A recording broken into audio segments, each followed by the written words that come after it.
ఇంకా లాభం లేదు. పదవి పోయినా సరే మన విశ్వరూపాన్ని చూపించాల్సిందే. రేయ్, బామర్ది మొండినాని గాని పిలవంట్రా. పిలవకుండానే వచ్చింది సార్. ఏడి ఎక్కడా? రే బామర్ది, కింద ఫ్లోర్ లోనే ఉన్నాడు, సేమ్ రూమ్ లో. ఆ సిద్ధార్థం చంపనికే తయారు చేసిన బాంబు ఆన్ చేతనే పేలింది. అంతేకాదు, సిద్ధార్థ కేసు చూస్తున్న సిబిఐకి దొరికిపోయిండు. రేపు సిద్ధార్థ కోర్టులో లొంగిపోతుండని పీపీ ఫోన్ చేసిండు. అంటే ఆ మొండినాన్ని సిబిఐకి అప్రూవర్ గా మారి ఉన్నదంతా చెప్పేస్తారా? చచ్చా, వాడు అలా చెయ్యడ్రా. సృహలోకి వచ్చాక చస్తానని భయపడి ఒకవేళ సిబిఐకు నిజం చెప్తే ఇప్పుడు ఆసుపత్రిలో ఉన్న మీరు రేపు చెర్లాపల్లి జైల్లో ఉంటారు. అంతా మన కంట్రోల్లో ఉంది. డాక్టర్లు మెడికోలు మనోళ్ళే కదా. మార్చరీ ఎక్కడ? మార్చరీ ఎందుకు? వాడు ఇంకా చావలేదుగా. మార్చరీ ఎక్కడ? అటువైపు ఉంది.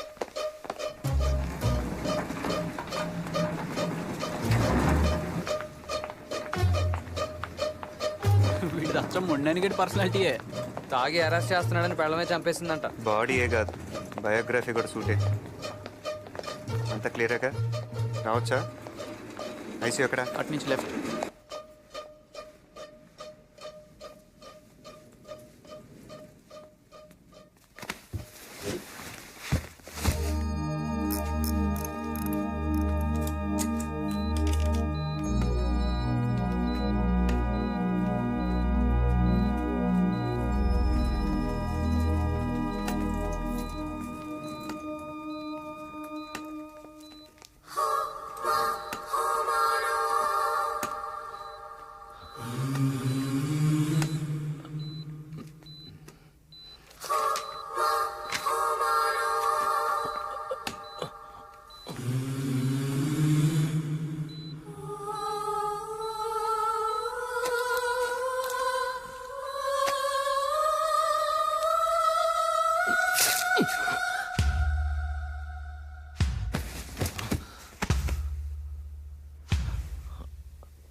నీ బావ కళ్ళలో ఆనందం చూడాలనుకున్నావు, ఆడు నీ కళ్ళల్లో చావు చూడాలనుకుంటున్నాడు.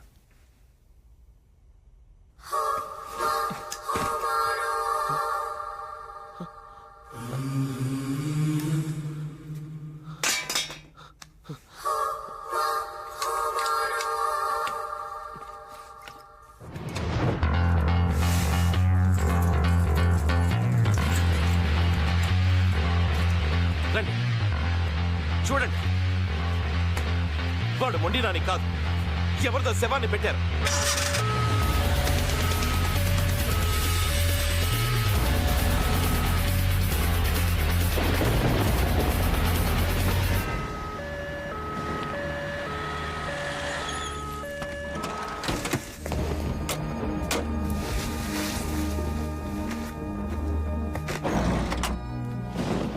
వరలక్ష్మి వెళ్ళిపోయింటుందంటావా? ట్రైన్ బయలుదేరే ముందు మన వాళ్ళు ఫోన్ చేస్తా అన్నారు. వర్షం పడుతోంది, ట్రైన్ లేటో ఏమో.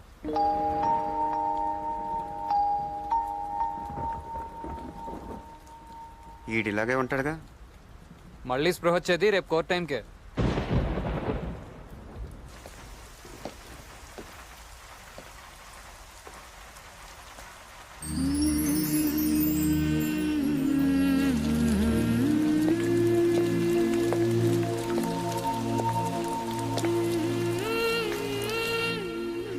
ప్రేమ లేదు, దోమ లేదు, ఒట్టి వంకాయ.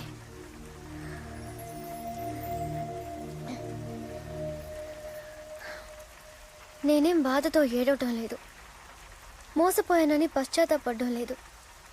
ఏ మొహం పెట్టుకుని ఊరెళ్ళాలని ఆలోచిస్తున్నాను. ఈ మొహానికి కొంచెం తలెత్తుకునే అవకాశం కల్పిస్తావా? జనాల్ని మోసం చేసి ఈ నాయకుల్ని తరిమి కొట్టే పనిలో నాకు కొంచెం చోటిస్తావా? ఈ మాట పప్పుగాడినాలి. ఏం చేస్తాడు?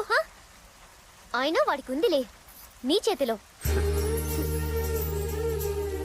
కొత్త కనిపిస్తున్నావు.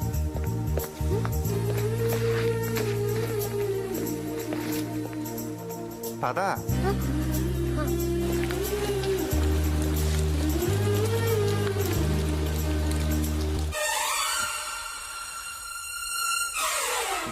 సార్, సిద్ధార్థకు కోర్టు ఇచ్చిన టైము ఇంకా 12 గంటలే మిగిలి ఉంది.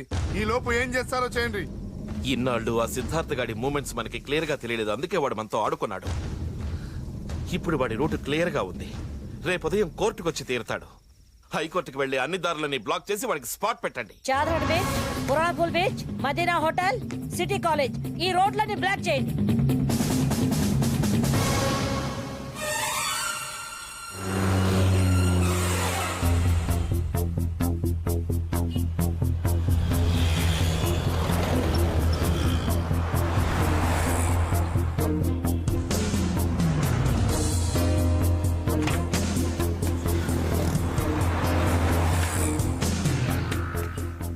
యువత రాజకీయాల్లోకి రావాలి అన్న నినాదంతో ముందుకొచ్చి హోమ్ మినిస్టర్ పప్పు యాదవ్పై బాంబు దాడి చేసి ఆపై అతనికి కాబోయే భార్యను కిడ్నాప్ చేసి రాష్ట్రంలో సంచలనం సృష్టించిన నిందితుడు చెరుకూరి సిద్ధార్థకు లొంగిపోవటానికి హైకోర్టు ఇచ్చిన గడువు మరో 10 నిమిషాల్లో ముగుస్తుండగా కోర్టులో హాజరు కావలసిన సిద్ధార్థ ప్రస్తుతం మన స్టూడియోలో ఉన్నారు. ఇందుకు దారితీసిన పరిస్థితులను అతని మాటల్లోనే ఈ ప్రత్యక్ష ప్రసారంలో తెలుసుకుందాం.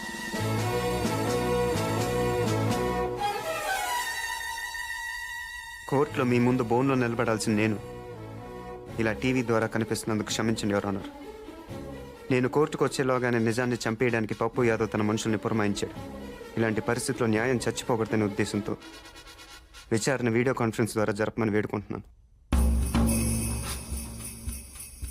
ప్రొసీడ్. 2001 సవరణ దృష్టిలో పెట్టుకుని నాకున్న విశేష అధికారాలతో అనుమతిస్తున్నాను. మీరేం చెప్పదలుచుకున్నారు? శ్రీశ్రీ గారు అన్నట్టు ఈ దేశం ఎముకలు కుళ్ళిన వయసు మళ్ళిన సోమరపోతులది కాదు, మాది. ఈ దేశం స్విస్ బ్యాంకులో డబ్బులు దాచుకోవటానికి దేశాన్ని తాకట్టు పెట్టే రాజకీయ నాయకులది కాదు, మాది.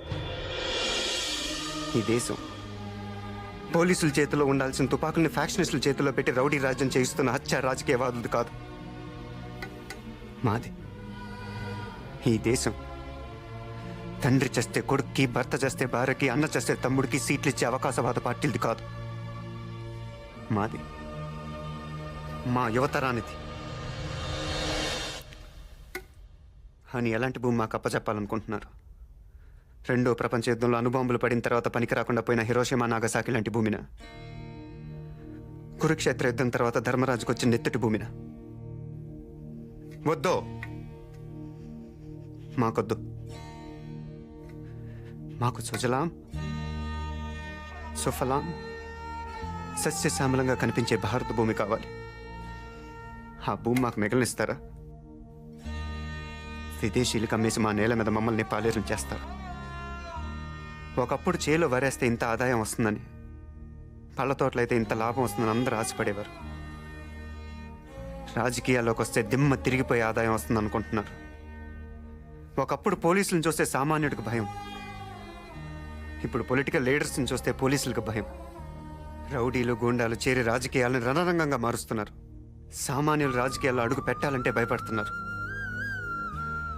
ఇలాంటి పరిస్థితుల్లో ప్రజలకు సేవలు చేయాలనుకునే విద్యార్థులు, మేధావులు, సంఘ సంస్కర్తలు ఏ ధైర్యంతో రాజకీయాల్లో అడుగు పెడతారు? ఈ దేశాన్ని ఎవరు ముందుకు నడిపిస్తారు? తన జీవితం ప్రజాసేవకి అంకితం అంటూ బిడ్డలను కూడా కనకుండా కడదాకా ప్రజాసేవకి అంకితమైన ఒక పుచ్చలపల్లి సుందరయ్య కావాలి. కట్టు బట్టలు తప్ప కార్లు, మేడలు ఆశించిన ఒక వావిలాల గోపాలకృష్ణయ్య కావాలి. ఈ దేశానికి 2 సార్లు ప్రధానమంత్రిగా పనిచేసిన సొంత ఇల్లు కూడా సంపాదించుకొని గుల్జారీలాల్ నందా కావాలి. శ్యామ్ ప్రసాద్ ముఖర్జీ, బిఆర్ అంబేద్కర్, లాల్ బహదూర్ శాస్త్రి, అబుల్ కలాం ఆజాద్, కామరాజ్ నాడార్, ప్రకాశం పంతులు, వీళ్ళు కావాలి. సామాన్యంగా యువతరం దారి తప్పిందంటారు. నిజానికి దారి తప్పింది రాజకీయం. దాన్ని యువతరం దారిలోకి తెచ్చుకోవడానికి చేసిన ఈ ప్రయత్నం మాది ఎవరన్నారు? ప్రస్తుత రాజకీయాల్లోని లోపాలను ఎత్తి చూపించావు. కానీ నువ్వు చేసిన పని ఎలా సమర్థించుకుంటావు? నేను జైలు నుంచి పారిపోయి ముళ్ళును ముళ్ళుతోనే తీయాలని తీవ్రవాదం కాలేదు. సరైన సమయంలో సహాయం అందక నిరాశలైపోయిన వాళ్ళకి న్యాయం జరిగేలా చేశాం. అంతేకాదు, న్యాయస్థానం మీద ఉన్న గౌరవంతో ఒక పౌరుడిగా సాక్ష్యాలు సంపాదించాను. ఏమిటా సాక్ష్యాలు? ముండి నాని, ఎంత పని చేసావు బావా. నీ కళ్ళలో ఆనందం చూడాలనుకుంటే నా కళ్ళలో చావు చూడాలనుకున్నావు. నిన్ను కాదట చెల్లి కోసం నువ్వే కావాలనుకున్నాను. నీ బామర్తినే తింటుతో చంపేస్తూ ఎన్ని చేశాను బావ నీ కోసం. ఈ స్టూడెంట్ కుర్రాల్ని అడ్డం తొలగించాలని నీ మీద బాంబు వేసినట్టేసి నిన్ను కాపాడి వీళ్ళే చేశారని బొక్కలు తోయించాను. నీ మీద అనుమానం రాకూడదని ఎన్నోసార్లు జైలుకి వెళ్ళాను, దాక్కున్నాను. సిద్ధార్థ వాళ్ళ స్నేహితుల వల్ల ప్రజలకి ఎంత మంచి జరిగిందో ప్రత్యక్షంగా చూడగలిగాను. అంతేకాదు, పప్పు యాదవ్ లాంటి రాక్షసుడి వారి నుండి ప్రజలే కాదు, నాలాంటి అమ్మాయి కూడా రక్షించబడినందుకు, నాకు వాళ్ళ ఆశయంలో పాలు పంచుకునే అవకాశం కలిగినందుకు ఆనందించడమే కాదు, గర్వపడుతున్నాను కూడా. ఎన్నికలప్పుడు జరిగిన బాంబ్ బ్లాస్టింగ్ కేసులో సిద్ధార్థని అతని మిత్ర బృందాన్ని నిర్దోషులుగా భావిస్తున్నాం. ఇదే కేసులో పరకాల పురుషోత్తం యాదవ్ ఎలియాస్ పప్పు యాదవ్ని ప్రధాన నిందితుడిగా భావిస్తూ రెండవ నిందితుడైన జొన్నలగడ్డ వెంకట్రావు ఎలియాస్ మొండినానిని తక్షణం పోలీసులు అదుపులోకి తీసుకోవాల్సిందిగా ఆదేశిస్తున్నాం. ఇకపోతే సిద్ధార్థ జైలు నుంచి తప్పించుకోవటం, వరలక్ష్మిని కిడ్నాప్ చేయటం అతను చేసిన నేరాలు. ఈ కేసులో అతనికి బెయిలిస్తూ తదుపరి విచారణకి ఆదేశిస్తున్నాం.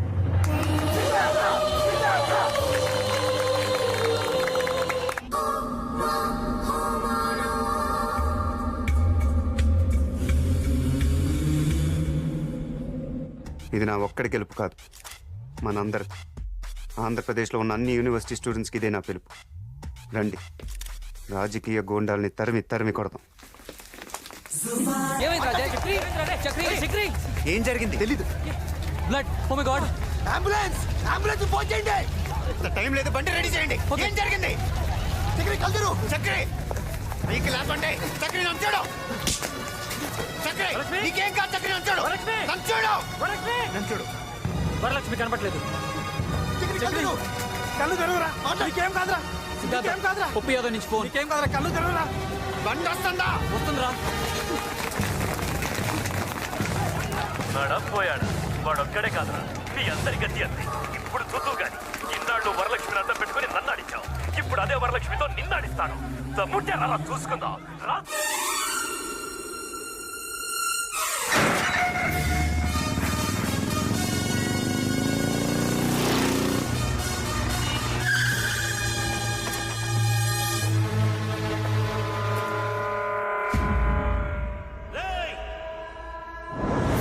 వాడి ప్రాణాలు పైకి పోవాలి కానీ వాడు ప్రాణాలతో పైకి రాకూడదు. ఏసైండ్రా. ఏంటే నీ బొంగులో ధైర్యం? నిన్ను పాడు చేయలేనా? వాడిని చంపలేనా?